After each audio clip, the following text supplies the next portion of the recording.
Dukung dakwah ini terus mengudara. Kajian gratis ini berjalan atas izin Allah dan dukungan tulus dari Anda. Bersama kita sebarkan kebaikan seluas-luasnya. Yuk jadi bagian dari tim kebaikan kami dengan mendukung operasional dakwah. Jazakumullahu khairan kasiran. Bismillahirrahmanirrahim. Alhamdulillahi alamin. Allahumma salli wa sallim wa barik ala Muhammad wa ala ali Muhammad. Allahumma inna nas'aluka ilman nafi'a wa rizqan thayyiba wa amalan mutaqabbala. Rabbana taqabbal minna innaka antas sami'ul alim wa tub alaina innaka antat tawwabur rahim. Allahumma ansuril mujahidin warhamil mustad'afin wa dammir a'da'ad din wa tmis ala amwalihim amin ya rabbal alamin. Alhamdulillah kaum muslimin rahimakumullah. Pertemuan kita malam ini adalah majelis yang terakhir sebelum Ramadan. Karena itu malam ini kita tidak membahas kitab Sunan Tirmidzi, tetapi kita akan membahas tentang tarhib Ramadan. Tarhib diambil dari kata-kata marhaban, selamat datang. Maka tarhib Ramadan itu artinya kita menyambut Ramadan. Apakah Rasul sallallahu alaihi wasallam juga menyambut Ramadan? Ternyata kita temukan dalilnya, Pak, bahwasanya Nabi sallallahu alaihi wasallam juga menyambut Ramadan dengan menyampaikan fadilah Ramadan. Jadi menyambutnya bukan dengan keliling kampung bawa obor, bukan ya, tapi dengan menyampaikan tausiah. Nah, maka malam ini kita melakukan tarhib Ramadan, penyambutan Ramadan dengan menyampaikan fadilah Ramadan. Adapun dalilnya ini dari Abu Hurairah radhiyallahu anhu, dia mengatakan telah bersabda Rasulullah sallallahu alaihi wa alihi wasallam, "Atakum Ramadan, telah datang kepada kalian bulan Ramadan." Nabi mengatakan seperti ini kapan? Di sini tidak disebutkan. Kata-kata atakum, telah datang, zahirnya menunjukkan bahwa ini disampaikan Nabi setelah masuk Ramadan, zahirnya saja. Tapi kita temukan dalam riwayat Ibnu Khuzaimah bahwasanya ceramah ini beliau sampaikan pada hari terakhir bulan Sya'ban, jadi sebelum masuk Ramadan. Nah, sebenarnya hari ini bukan hari terakhir Sya'ban, Pak, tetapi pertemuan kita di masjid ini malam Jumat seperti ini terakhirnya adalah malam ini. Sehingga meskipun ini bukan hari terakhir Ramadan, tidak ada masalah kita meniru apa yang dilakukan oleh Nabi, yaitu mentarhib Ramadan dengan menyampaikan fadilah Ramadan, karena ini adalah majelis terakhir kita sebelum Ramadan. Kemudian dalam hadis ini Nabi menyebutkan 6 fadilah bulan Ramadan. Yang pertama, beliau mengatakan syahrun mubarak, satu bulan yang dibarokai oleh Allah Subhanahu wa taala. Ini fadilah pertama. Barokah itu artinya kebaikan yang banyak. Nah, maka bulan yang barokah artinya kebaikannya sangat banyak.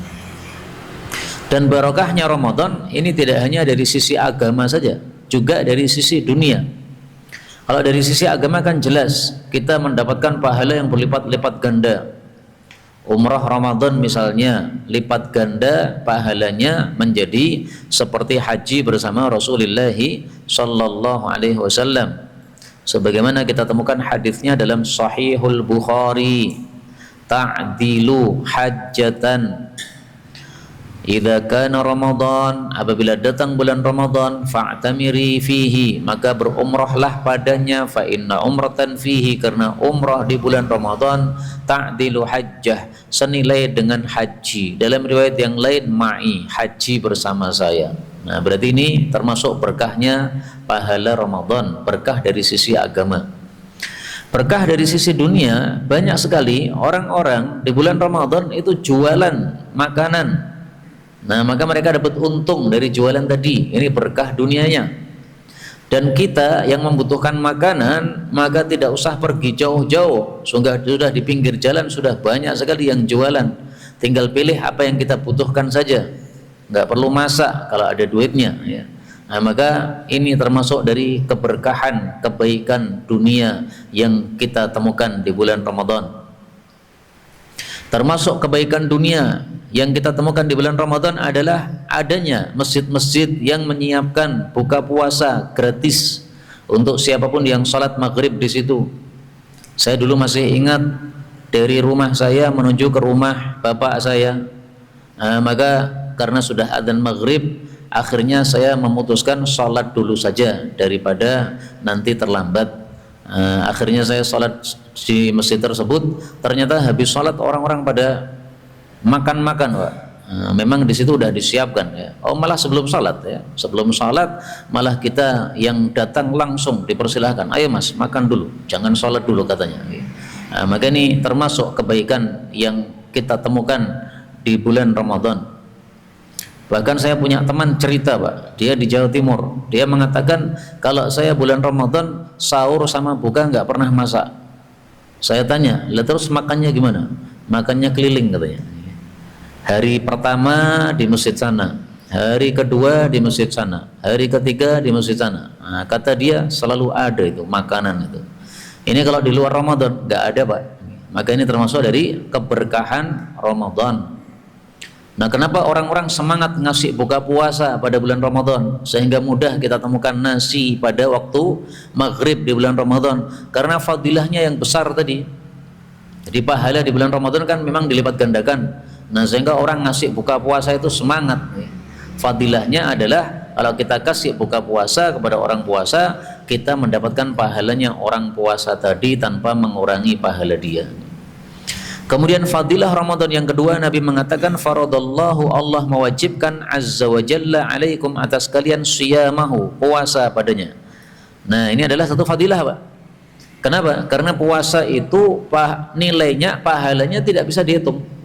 Sehingga ketika kita disuruh oleh Allah puasa di bulan Ramadan, ini termasuk fadilahnya Ramadan. Dengan sebab puasa yang kita lakukan ini, pahala kita sangat banyak, tidak bisa dihitung. Taunya dari mana? Dari Quran.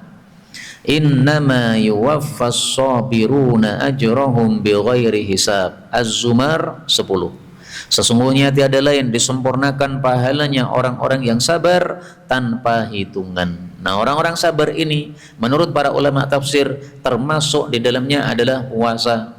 Karena puasa itu kita bersabar, bersabar dari makan, bersabar dari minum, bersabar dari hubungan suami istri sampai maghrib. Nah, berarti ini termasuk as-sabirun, orang-orang sabar yang pahalanya disempurnakan oleh Allah Subhanahu wa taala. Kemudian fadilah yang ketiga Ramadan, tuftahu fihi, dibuka pada bulan Ramadan abwabus sama, pintu-pintu langit. Yang dimaksud langit di sini adalah apa? Al-jannah, surga. Kenapa surga disebut dengan langit? Orang Arab menyebut sesuatu yang ada di atas itu dengan istilah sama atau langit. Sehingga atap masjid ini juga disebut sama, apa? Nah, surga disebut sama karena surga itu tempatnya berada di atas. Buktinya bahwasanya surga berada di atas ketika Rasulullah Isra Mi'raj, beliau naik sampai langit, sampai kemudian ketemu dengan surga. Nah, berarti surga tempatnya berada di atas langit. Nah, maka disebut sebagai sama. Fadilah yang keempat Ramadan, wa tughlaqu, dan dikunci fihi pada bulan Ramadan abwabul jahim, pintu-pintu neraka jahim. Neraka jahim sama dengan neraka jahanam. Namanya kan banyak, Pak. Kadang disebut jahim, kadang disebut jahanam, kadang disebut sa'ir, semuanya sama. Jahim itu yang menyala-nyala apinya. Sa'ir itu yang selalu menyala apinya. Kemudian jahanam itu yang sangat dalam, karena memang sangat dalam neraka jahanam itu. Nah, maka namanya beraneka ragam tapi barangnya satu. Pintunya ada 7, dikunci semuanya oleh Allah Subhanahu wa taala. Kalau pintu surga itu pintunya ada 8, semuanya dibuka oleh Allah Subhanahu wa taala. Apa saja pintu surga yang jumlahnya 8? Rasulullah sallallahu alaihi wasallam menyebutkan dalam satu hadis bahwasanya pintu surga yang pertama adalah babus shalah, pintu salat. Yang ahli salat masuk dari pintu salat. Yang kedua adalah babu as-sadaqah, pintu sedekah. Yang ahli sedekah dia masuk dari babus sedekah. Yang ketiga adalah babul jihad, yang ahli jihad dia masuk lewat babul jihad. Yang keempat adalah babur rayyan, yang ahli puasa masuk dari babur rayyan. Rayyan artinya puas dari dahaga, nggak ada dahaga. Pintu yang kelima adalah babut taubah, yang ahli tobat masuk lewat babut taubah. Maka insya Allah kalau setiap hari kita istighfar 100 kali, mudah-mudahan sudah termasuk yang bisa masuk dari babut taubah. Yang keenam adalah babul afin, orang-orang yang suka memaafkan. Maka yang suka memaafkan masuk surga lewat babul afin. Yang ketujuh adalah babur radin, orang-orang yang ridha. Jadi kalau dikasih apapun oleh Allah ridha, kasih musibah ridha, kasih nikmat ridha, tidak pernah gersulo, maka dia masuk surga lewat babur radin. Dan yang terakhir, yang kedelapan adalah al-babul aiman, pintu yang kanan, di mana pintu yang kanan ini adalah dikhususkan bagi orang-orang yang masuk surga tanpa hisab, tanpa adab. Mudah-mudahan semua kita masuk surga lewat babul aiman. Amin ya rabbal alamin. Ini 8 pintu semuanya dibuka oleh Allah Subhanahu wa taala pada bulan Ramadan. Adapun pintu neraka perinciannya tidak kita temukan dari Rasulullah sallallahu alaihi wasallam. Fadilah yang kelima Ramadan adalah wa tughallu, dan dibelenggu fihi di dalam Ramadan maradatus syayatin, setan-setan pembangkang. Maradah pembangkang, jamak dari marid. Berarti tidak semua setan dibelenggu, Pak. Sebagian setan tidak dibelenggu. Setan-setan yang berada pada tubuh kita, yaitu setan korin, itu enggak ikut dibelenggu. Dalilnya sudah pernah kita sampaikan dulu, mudah-mudahan enggak lupa lagi, bahwasanya Rasulullah pada waktu Ramadan iktikaf dijenguk oleh Safiyah istri beliau. Kemudian ada 2 sahabat Nabi melewati beliau bersama perempuan, malam-malam gelap-gelap. Akhirnya mereka cepat-cepat pergi. Maka Rasulullah mengatakan, tenang, enggak usah kesusu ya, ini adalah istri saya, bukan siapa-siapa. Akhirnya mereka kaget, subhanallah ya Rasulullah, masa kita suudzon, enggak mungkin lah. Maka kata Nabi, saya khawatir setan itu memasukkan bisikan buruk dalam hati kalian. Padahal itu bulan Ramadan. Nah, kok bisa setan memasukkan bisikan buruk? Berarti setan korinnya masih bersama kita, tidak dibelenggu pada bulan Ramadan ini. Kemudian fadilah yang keenam adalah lillahi fihi lailatun, bagi Allah pada bulan Ramadan ada satu malam yang besar, yang malam itu khairun min alfi syahr, lebih baik daripada 1000 bulan alias 83 tahun, yaitu malam Lailatul Qadar. Ini fadilah yang keenam, Pak. Dan Lailatul Qadar ini hanya diberikan untuk kita umat Nabi Muhammad sallallahu alaihi wasallam. Umat-umat terdahulu enggak punya Lailatul Qadar. Jazakallahu. Kenapa umat Nabi Muhammad dikasih Lailatul Qadar? Karena umat Nabi Muhammad usianya pendek-pendek. Paling-paling kita usianya 60 tahun kemudian mati. Kemarin paman saya wafat, Ustaz Rahmat rahimahullahu taala.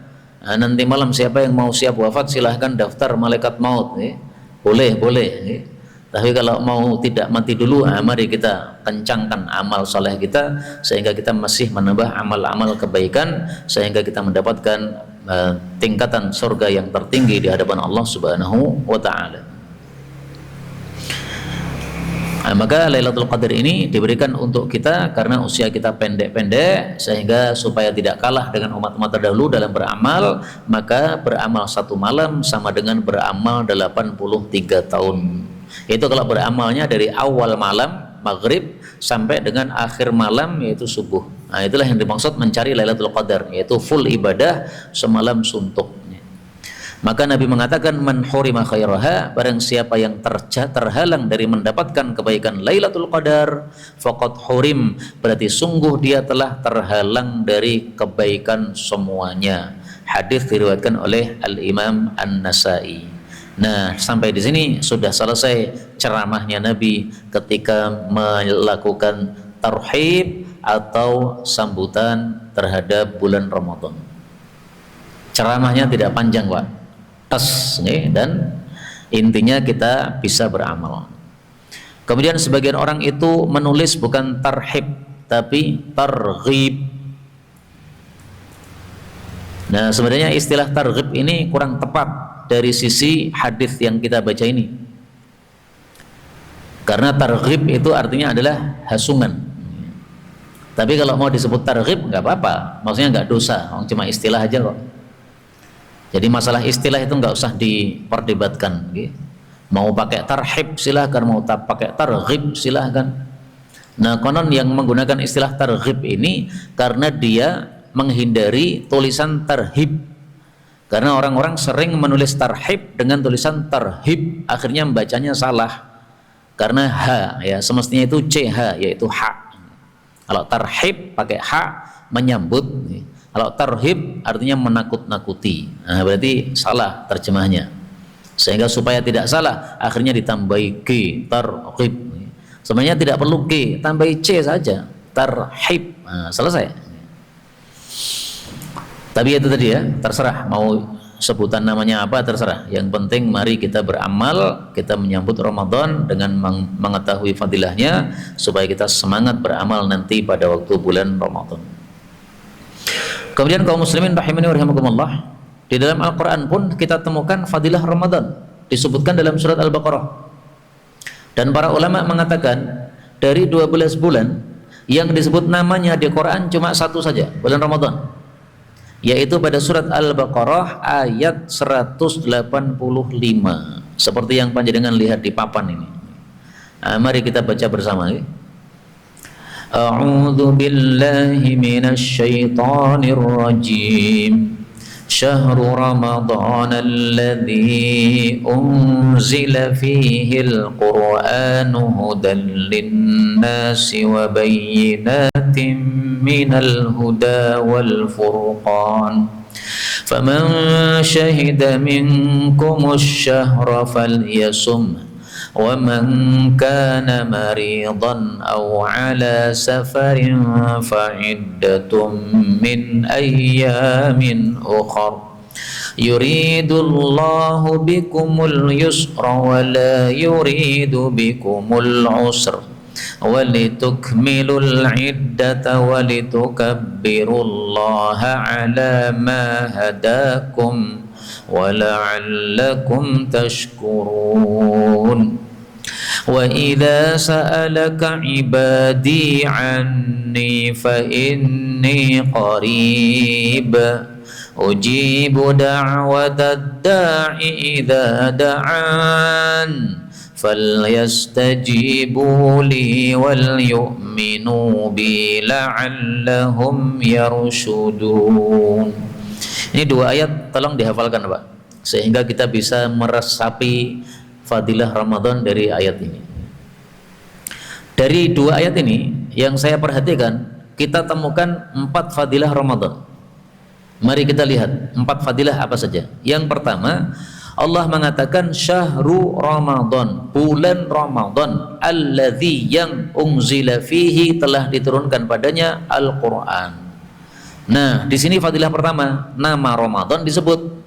Padahal bulan-bulan yang lain ada 12 totalnya, nggak ada yang disebut selain Ramadan. Coba panjenengan baca dari Fatihah sampai An-Nas, cari bulan Muharram, nggak ada. Adanya Ramadan. Nah, Ramadan itu terjemahnya adalah pembakar. Disebut pembakar karena dia itu membakarkan dosa-dosa. Yarmudu adz-dzunub. Innama, ini perkataan ulama ya. Innama tiada lain summiya, disebut Ramadana, bulan Ramadan, li'annahu, karena bulan Ramadan yarmidu, membakar adz-dzunub, dosa-dosa. Jadi dosa-dosa kita itu dibakar oleh Allah, dihapus oleh Allah dengan sebab kita melakukan amal soleh. Kita puasa, dosa terbakar. Kita tilawah, dosa terbakar. Kita tarweh, dosa terbakar. Kita tahajud sendiri di rumah, dosa terbakar. Kita kasih buka puasa, dosa terbakar. Nah, maka semua amal soleh ini membakar dosa-dosa. Fadilah yang kedua, di sini Allah katakan unzila fil Quran, diturunkan Quran di bulan Ramadan. Nah, berarti ini fadilahnya Ramadan Pak, karena dipilih Ramadan sebagai waktu untuk diturunkannya sesuatu yang sangat mulia, kalam Allah. Para ulama mengatakan tidak ada sesuatu yang lebih mulia daripada apa yang keluar dari Allah. Yang keluar dari Allah maksudnya Quran, karena Quran ini kalamnya Allah, berarti keluar dari Allah subhanahu wa ta'ala. Nah, maka ini adalah fadilah Ramadan. Kapan Quran diturunkan pada bulan Ramadan? Tanggal berapa? Nah, di sini kita temukan hadisnya. Rasulullah bersabda, unzilat suhufi Ibrahim, diturunkan lembaran kitab Nabi Ibrahim di awal malam Ramadan. Diturunkan Taurat pada hari ke-6 yang sudah lewat dari Ramadan, yaitu malam 7. Diturunkan Injil pada hari 13 yang sudah lewat dari Ramadan, berarti malam 14. Diturunkan Zabur pada hari 18 yang sudah lewat dari Ramadan, berarti malam 19. Dan diturunkan Al-Quran pada hari 24 yang sudah lewat dari Ramadan, berarti malam 25. Ini hadis riwayat Tabarani, kata Syekh Albani Hasan, meskipun ada juga yang mendhaifkan. Nah, di sini disebutkan Quran diturunkan pada malam 25 Ramadan. Sesuai dengan ayat Quran tadi, mengatakan diturunkan di bulan Ramadan, hanya tidak diperinci tanggal berapa. Maksudnya diturunkan tanggal 25 Ramadan itu langsung diturunkan 30 juz menurut pendapat yang populer. Dari Lauhul Mahfud diturunkan 30 juz ke langit paling rendah, langit dunia. Di situ ada Baitul Izzah. Baitul Izzah itu Ka'bah yang ada di langit yang paling rendah. Nah, kemudian dari Baitul Izzah turun ke bumi, ini turunnya sedikit-sedikit Pak, ada seayat, ada 2 ayat, ada 1 surat, macam-macam. Tapi kalau yang turun 30 juz itu adalah ini tadi pada malam 25 Ramadan. Ini pendapat yang populer, meskipun ada juga yang mengingkari pendapat tersebut, katanya nggak ada dalilnya yang sahih. Wallahu alam lah. Ala kulli hal, ini pendapat yang populer. Dan bahkan kita lihat tadi, semua kitab ini diturunkannya Ramadan. Kitabnya Ibrahim, Ramadan. Taurat untuk Nabi Musa, Ramadan. Injil untuk Nabi Isa, Ramadan. Zabur untuk Nabi Daud, Ramadan. Nah, dipilih Ramadan semua Pak. Ini berarti fadilahnya Ramadan. Nah, yang perlu kita perhatikan adalah kalau memang Ramadan dipilihkan oleh Allah untuk turunnya Quran, maka mari kita perbanyak tilawah Quran di bulan Ramadan. Jadi mari kita niat mulai malam ini Pak, nanti Ramadan saya pengen khatam. Nah, khatamnya berapa kali? Silahkan dicanangkan masing-masing sesuai kemampuan. Yang pengen 1 kali khatam berarti minimal 1 hari baca 1 juz. Yang pengen 2 kali khatam berarti minimal 1 hari baca 2 juz.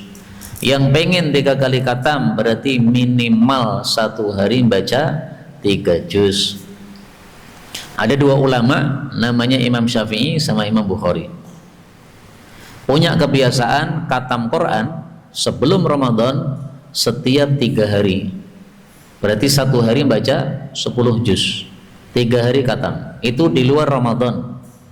Begitu masuk Ramadan, maka mereka mengubah jadwal khatamnya, diubah, bukan setiap 3 hari, tapi setiap pagi khatam dan setiap malam khatam. Berarti sehari khatam 2 kali.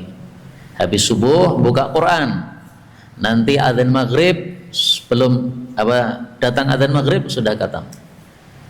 Terus setelah maghrib mulai lagi dari Al-Fatihah, nanti sebelum subuh sudah khatam lagi sampai surat An-Nas.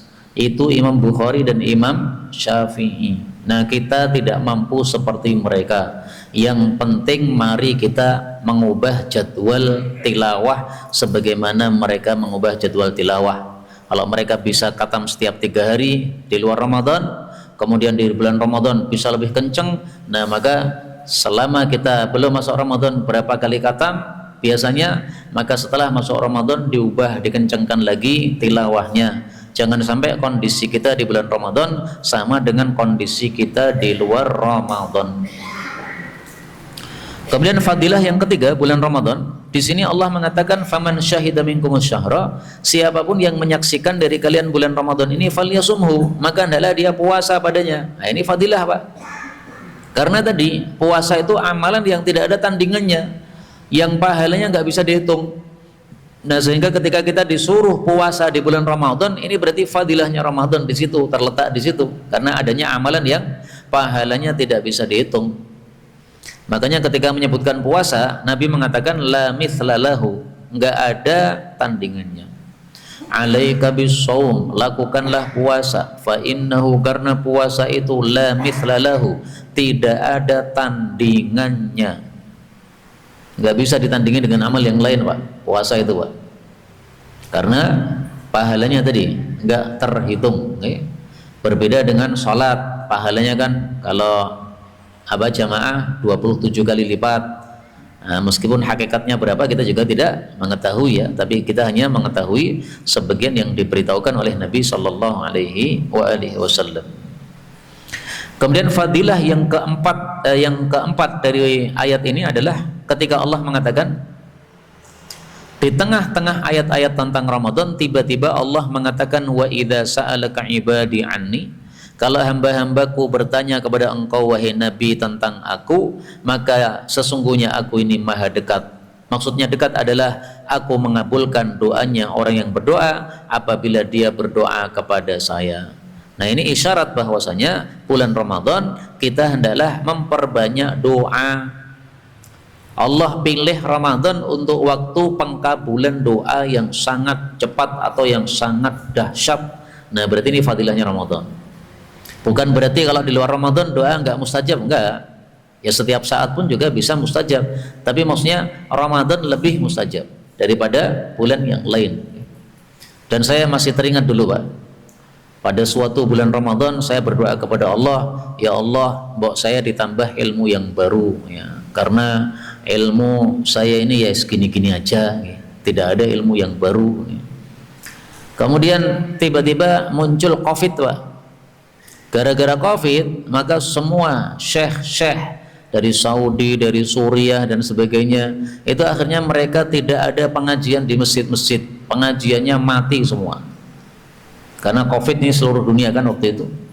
Akhirnya mereka membuat kajian lewat online. Nah, dari sebab kajian lewat online tadi, saya dapat ilmu baru. Ilmu barunya ilmu apa? Ilmu qiraat. Dulu-dulu saya mencari ilmu qiraat yang online, nggak ada Pak. Qiraat Quran itu kan ada 10 macam qiraat kan. Nah, itu di-online kan pada masa Covid dulu itu. Nah, tambah ilmu baru. Dan saya ingat itu doa saya waktu itu Ramadan. Ya Allah, tambah ilmu baru. Jadi mikir Pak, seandainya kita berdoa, ya Allah, tambah bojo baru, kira-kira tambahan apa mboten ya? Uji budak watadai idadaan, aku kabulkan doanya orang yang berdoa jika dia berdoa padaku. Tadi sudah terbukti tambah ilmu baru. Nah, tinggal dipraktekkan bojo baru. Tapi saya tidak menghasung daripada nanti panjenengan perang dingin di dalam rumah panjenengan. Mending santai-santai dan tenang-tenang saja. Baik, kemudian pembahasan yang berikutnya yang ingin saya sampaikan adalah tentang Lailatul Qadar. Jadi tadi tentang tarhib Ramadan sudah kita baca hadisnya, ada 6 fadilah Ramadan ya. Kemudian tentang fadilah Ramadan yang disebutkan dalam Al-Quran kita temukan ada 4 ya. Meskipun ini kalau kita bicarakan semuanya lebih dari 4 ya. Tapi ini minimal yang paling tampak dari ayat yang kita baca ini. Karena itu mari memperbanyak doa nanti pada bulan Ramadan. Kemudian sekarang tentang Lailatul Qadar. Allah Subhanahu wa taala mengatakan, "Inna, sesungguhnya kami Allah, anzalnahu, kami telah menurunkan dia Al-Qur'an fi Lailatul Qadar, pada Lailatul Qadar." Di sini ada 2 pembahasan. Pembahasan pertama, kata-kata anzalna, kami menurunkan Quran. Namanya turun itu dari atas ke bawah. Maka ayat ini menunjukkan bahwa Allah berada di atas. Adapun orang-orang yang mengatakan Allah tidak bertempat, maka mereka sudah menyelisihi ayat-ayat yang sangat banyak dan menyelisihi hadis-hadis Nabi yang sahih. Nabi saja pernah bertanya kepada seorang perempuan budak, "Aina Allah?" Di mana Allah? Pertanyaannya saja di mana, Pak? Kemudian ada orang mengatakan Allah tidak bertempat. Nah, kalau tidak bertempat, ngapain ditanya di mana? Mana itu tempat? atas, bawah, samping kanan, samping kiri, depan, belakang. Nah, ada tempatnya. Tempatnya Allah di mana? Fis sama, kata si perempuan tadi, di langit. Ternyata Nabi SAW mengatakan ini perempuan ini beriman ini. Nah, maka silahkan ini budak dimerdekakan. Dia karena dia seorang perempuan yang beriman. Nah, maka para ulama mengatakan ada sekitar 1000-an ayat di dalam Quran yang menunjukkan bahwa Allah di atas. Salah satunya ayat ini, anzalnahu, kami turunkan Quran. Dan kalau kita berdoa pastikan gini Pak, gak mungkin kan kita berdoa lihat ke menunggu ke bawah atau lihat ke bawah, tapi kita menengadahkan ke atas ya, seolah-olah minta pemberian dari yang maha, yang di atas. Kemudian pembahasan berikutnya pada kata-kata Lailatul Qadr. Apa terjemah dari Al-Qadr? Ada yang menerjemahkan Al-Qadr itu adalah takdir dan itu benar. Ada yang menerjemahkan Al-Qadr itu adalah kemuliaan dan itu benar. Ada yang menerjemahkan Al-Qadr itu adalah sempit dan itu benar. Jadi Lailatul Qadar adalah malam takdir, malam kemuliaan, malam sempit. Kenapa disebut malam takdir? Karena Allah Subhanahu wa taala mengatakan di dalam Al-Qur'an, fi lailatin mubarakatin inna kunna munzirin fiha yufraqu kullu amrin hakim. Surat Ad-Dukhan ayat 3. Fiha, di dalam Lailatul Qadar, yufraqu, ditetapkan atau diperinci, kullu amrin hakim, setiap perkara yang dikokohkan oleh Allah Subhanahu wa taala. Para ulama mengatakan yaitu pada malam Lailatul Qadar ditetapkan takdir secara terperinci untuk 1 tahun ke depan, sehingga apapun yang terjadi pada panjenengan 1 tahun ke depan itu sudah ada rinciannya pada malam Lailatul Qadar ini. Itulah rahasianya kenapa kita disuruh berdoa di malam-malam Ramadan, Allahumma innaka afuwun tuhibbul afwa fa'fu anni. Karena kita punya dosa sehingga kita minta maaf kepada Allah. Kalau sudah dimaafkan oleh Allah, insya Allah semua takdirnya bagus-bagus semuanya. Bukan berarti takdir bagus itu harus sehat terus, tidak boleh sakit, bukan gitu Pak. Sakit itu ya bagus, karena sakit menyebabkan kita berguguran dosa-dosa kita. Sakit menyebabkan kita jadi berhati-hati. Yang kemarin sak karpe dewe beramal, setelah sakit baru dia bisa perbaiki diri.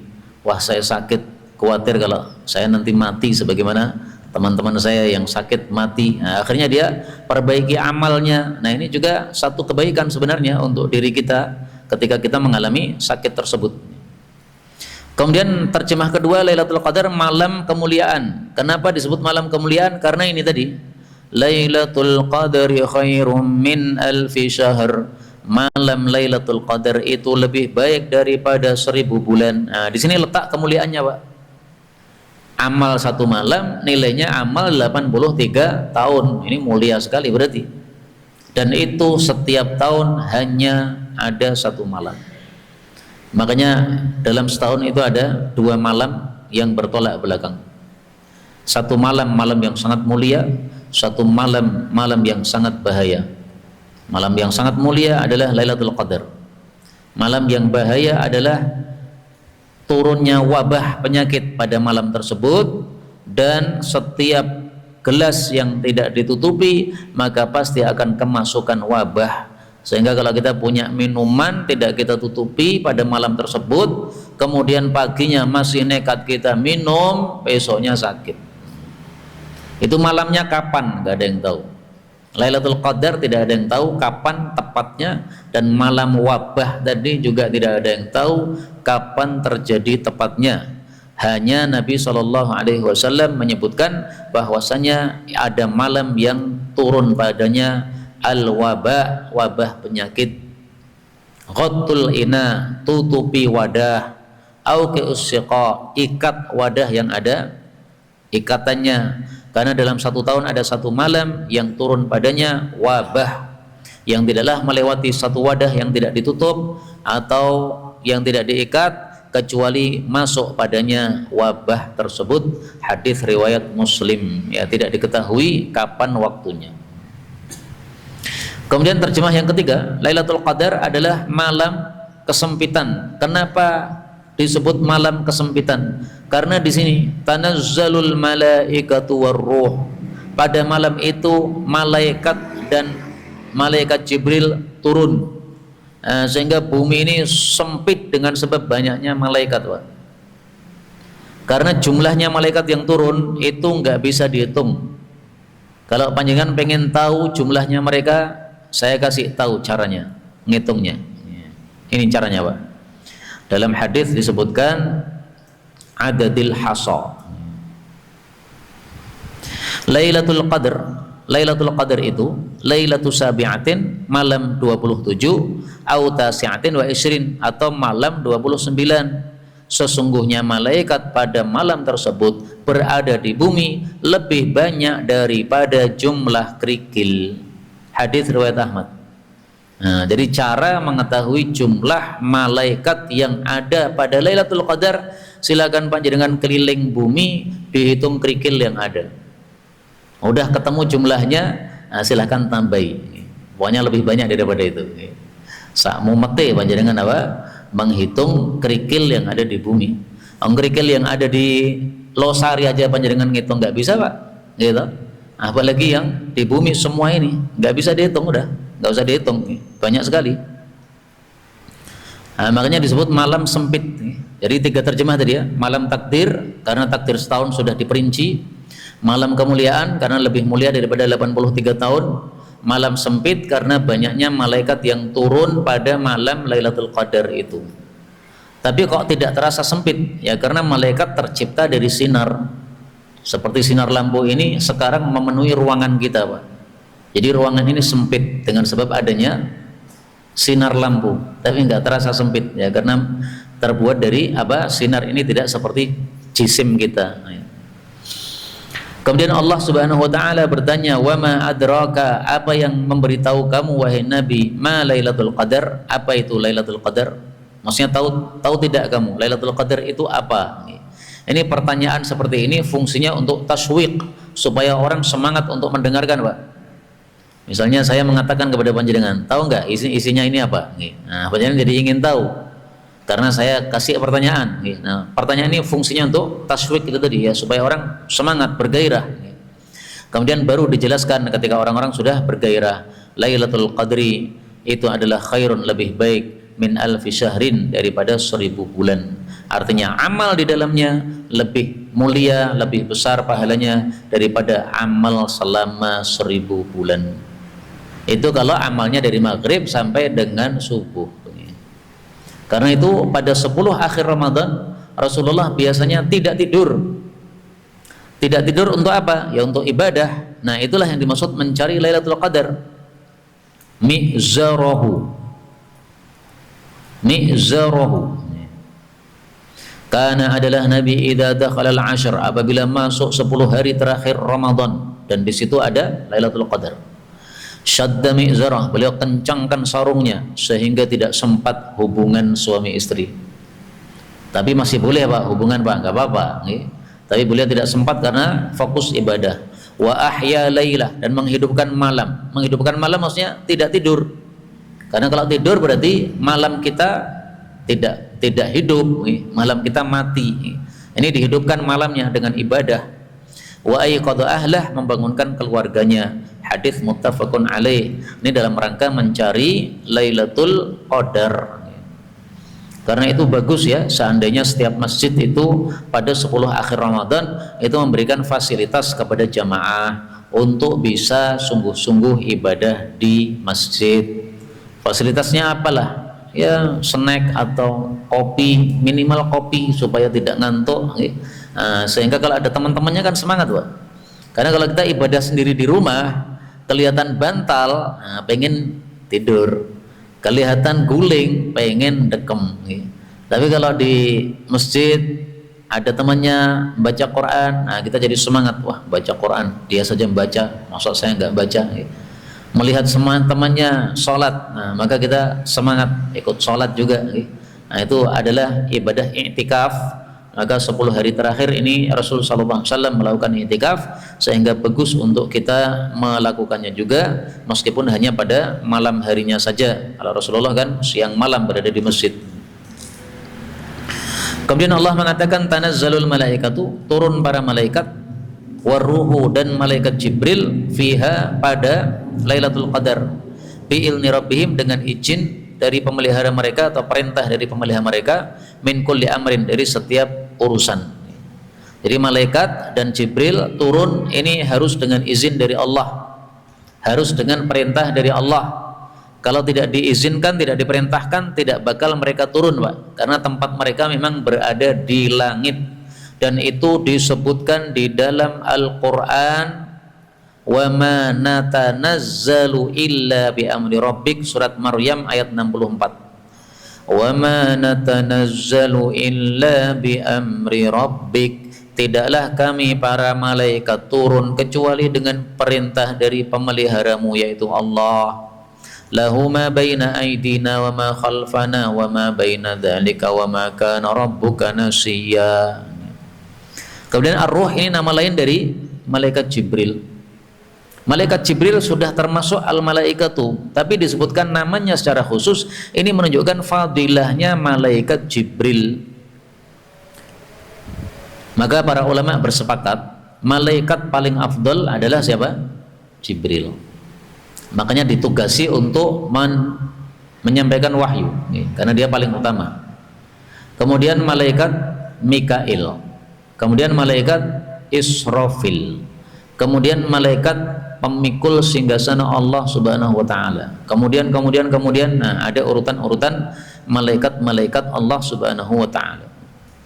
Kemudian Allah mengatakan di sini salamun, selamat hiya, dia Lailatul Qadar itu, hatta, sampai matla'il fajr, terbit fajar.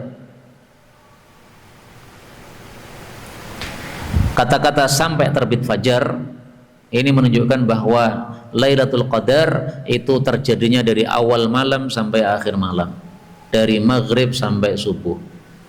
Karena sebagian orang salah paham, dikira Lailatul Qadar itu hanya sesaat. Jam 12 Lailatul Qadar datang, jam 12:05 Lailatul Qadar pergi. Nggak benar itu. Sehingga pernah saya mendengar orang mengatakan, saya sudah sungguh-sungguh mencari Lailatul Qadar sampai jam 12, tiba-tiba ngantuk, saya tertidur. Nah, kemudian setengah jam saya bangun lagi, bisa jadi pas saya bangun itulah Lailatul Qadar datang, jadi sudah kelewatan. Ini perkataan yang salah, ya. Tidak benar begitu. Ini dalilnya. Salamun, selamat hiya, dia malam itu, hatta, sampai matla'il fajr, terbit fajar. Nah, berarti namanya malam itu kan dari maghrib, Pak. Dan Allah mengatakan sampai terbit fajar. Nah, berarti semuanya ini adalah Lailatul Qadar. Karena itulah Al-Imam Ibnul Musayyab mengatakan, siapapun salat maghrib berjamaah dan salat isya berjamaah di masjid, dan dia melakukan salat tarawih baik sendiri atau jamaah, ya, maka dia sudah mendapatkan bagian Lailatul Qadar. Jadi hampir semua umat Islam itu dapat Lailatul Qadar, Pak. Tapi yang dimaksud kita disuruh mencari Lailatul Qadar, yaitu menghidupkan seluruh malam ini tadi, dari maghrib sampai subuh ini hidup dengan ibadah terus. Karena kalau misalnya habis maghrib kita ngobrol-ngobrol sampai isya, ya nilainya bukan ibadah, nilainya ngobrol saja. Padahal yang dimaksud di sini adalah ibadah pada malam tersebut. Nilainya adalah seperti ibadah 83 tahun. Inilah kaum muslimin rahimani wa rahimakumullah yang dapat kita bicarakan, betul dari Allah. Kalaupun ada salahnya fa astaghfirullahaladzim li wa lakum walhamdulillahirabbil alamin. Dukung dakwah ini terus mengudara. Kajian gratis ini berjalan atas izin Allah dan dukungan tulus dari Anda. Bersama kita sebarkan kebaikan seluas-luasnya. Yuk jadi bagian dari tim kebaikan kami dengan mendukung operasional dakwah. Jazakumullahu khairan katsiran.